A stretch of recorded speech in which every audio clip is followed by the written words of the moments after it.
Le journaliste Benjamin Zebaz en veut à Maurice Kamto, le président du mouvement pour la renaissance du Cameroun, MRC. Il le dit lui-même sans embâge, dans la tribune qu'il vient de publier sur sa page Facebook.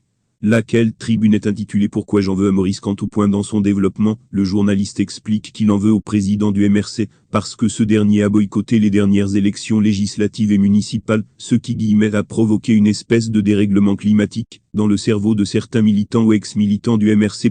Il mentionne que Célestin Djamène est la figure extrême de ces militants victimes de dérèglement climatique. Benjamin Zebaz pense que c'est à cause de ce boycott, que le président du parti à part, qui pourtant était pendant des années un pourfendeur du régime de Biya, fait aujourd'hui l'éloge de ces créatures les plus hideuses pour des intérêts égoïstes. En clair, pour lui, Célestin Djamène est personnage égocentrique, qui a été frustré de la non-participation du MRC aux élections législatives et municipales de février 2020.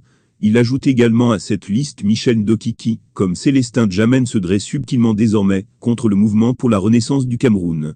Il cite également en parlant de Bamgoum un autre militant qui semble être Armand Noutak II, il se proclamait jadis, comme le neuf de Maurice Kamto.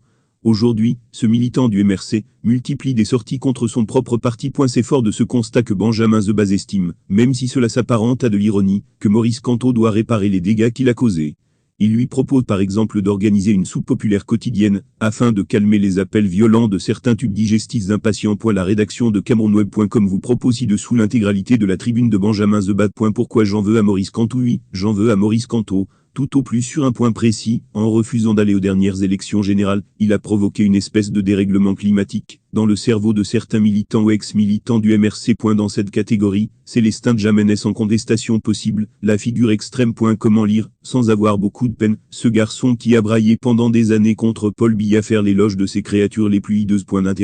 Cette façon de faire pour satisfaire les besoins insatisfaits de son intestin grêle et assimilé à quelque chose de particulièrement pénible à regarder. Que dire de Ndoki, qui se fend de déclarations incompréhensibles en déclarations incompréhensibles en se déplaçant avec toutes les caractéristiques d'une âme en peine. D'interrogation depuis Bamgoum, un autre se rapproche de la mangeoire, avec la finesse d'un éléphant dans un magasin de porcelaine alors que son degré de crétinisme a largement dépassé le niveau requis pour entrer dans le parti État RDPC. Kamto doit réparer les dégâts qu'il a causés. Parfois, la recette est simple, organiser une soupe populaire quotidienne afin de calmer les appels violents de certains tubes digestifs impatients. Benjamin Zebaz.